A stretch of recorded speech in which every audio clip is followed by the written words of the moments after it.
You'll better understand it once you're physically touching fabric. It makes a big difference. So right now I'm ready to tell you guys pretty much how to pair color combinations the easy way. I told you I like things real simple. The various fabric types and the colors of fabric you should be buying first. So again, this mentions, like I was telling you guys, the stiff blend, semi-loose, and the fluid.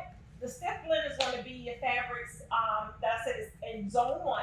It's going to be your voile or your sheer.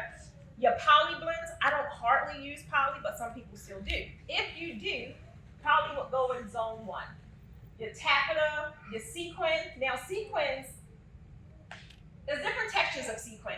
So it's a sequin mesh, which is, I like, but that's a zone 3 because it's movable. But then there's a sequin taffeta that is a zone 1 because it doesn't move. It's very, very stiff.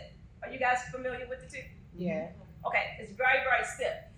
If you put one in the wrong spot, mainly if you put the stiff one in the wrong spot, it'll totally mess up your design. Semi-loose is going to be anything, your crushed shears, your chiffon, your jersey knit, anything like that that give you a little bit of swoop, but not too much. That's your zone 2. And then zone 3 is your fluid.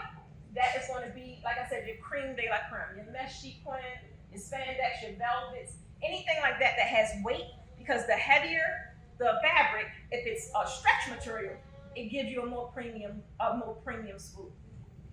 Y'all got that? Mm-hmm. Yeah.